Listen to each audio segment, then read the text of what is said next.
blitzbeats.com.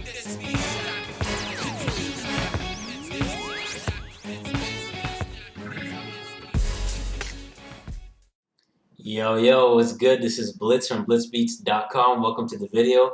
First of all, click the like button, subscribe to this channel, comment on this video when we're done, and make sure to share this video with your friends because this is very beneficial. Alright, this is beat making tips for starters. Right? I wish when I first started making beats I had this video so I could reference to something, because when I started I didn't have nothing like this. Even back when I started making beats, there was no YouTube. YouTube wasn't active like how it is today. I don't think it existed.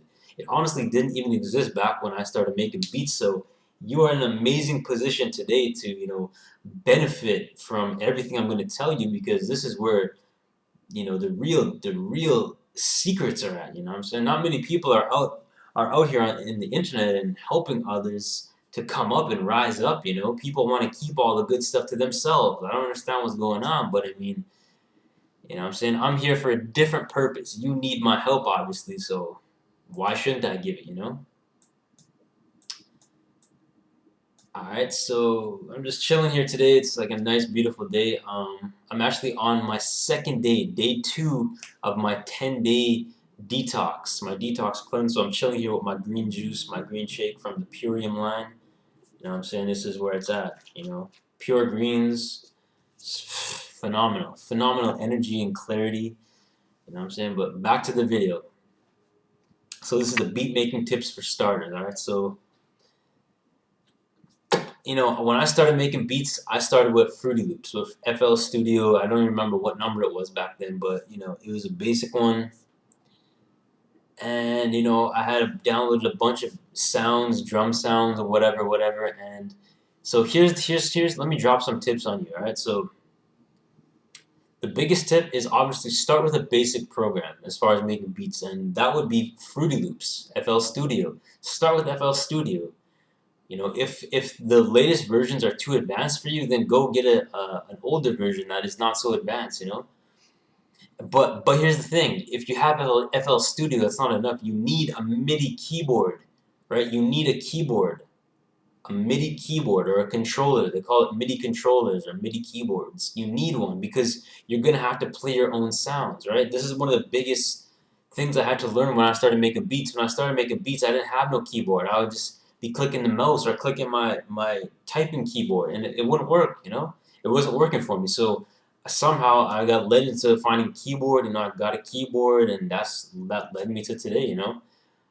Now I've never been trained to play piano or nothing like that. I do eventually plan to take piano lessons to go take my skills up to the next level, but it's not necessary.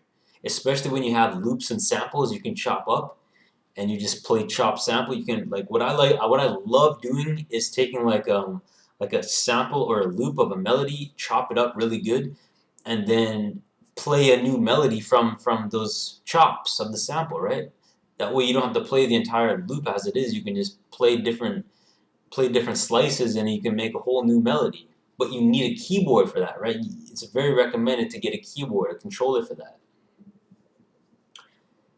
Alright, so start with FL Studio. That's where I started, and I'm so grateful that I started there. And I got my keyboard, but the next level was I advanced into Reason 3, Propellerhead Reason 3.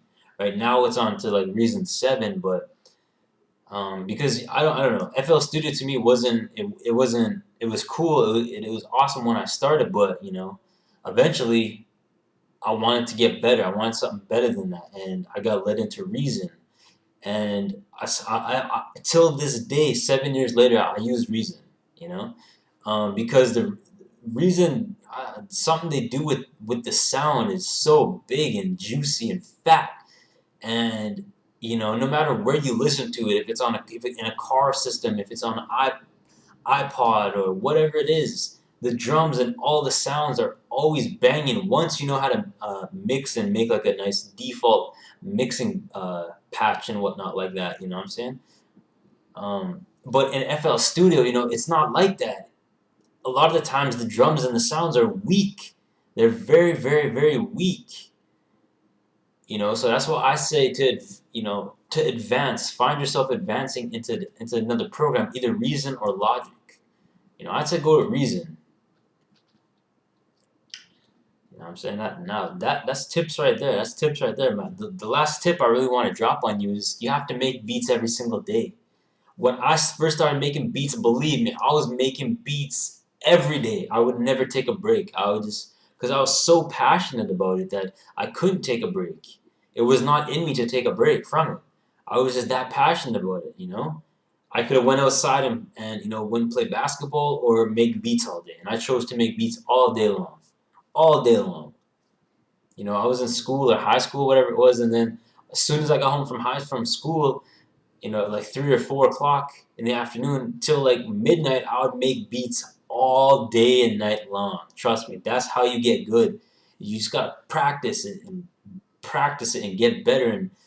But really, really, what really helps is to listen closely to beats and production that sound good to you. As far as like, let's say you're a fan of Just Blaze or Dr. Dre or something, then listen to those guys' beats a lot, and then you'll start to pick up on what they do in their beats, right? Maybe they stack different snares and claps, or maybe they have two kick drums going at the same time, or maybe they pan certain hi-hats to the left, or whatever it is. You got to listen closely for these things, because that was going to train your ear, right? You got to train your ear. I notice everybody always asks me, like, how come your beats sound so clean and how do you mix so good? Well, it's because I train my ear, right? This from every single day making beats and listen to other people's beats of who inspire me, and then I just I train my ear on what sounds good. So now instantly I just know what's good. Instantly I just know where sounds need to be placed in a beat. Now that's going advanced, but I mean, I gave you like 4 or 5 tips to start out with as a beat maker. So, enjoy that and take that to the next level. Utilize every single thing I said to you. Utilize that to the next level and keep going further and further and further in your beat making evolution. All right. This was Blitz from blitzbeats.com signing out. Subscribe, like, and comment the video. Peace. Blitzbeats.com.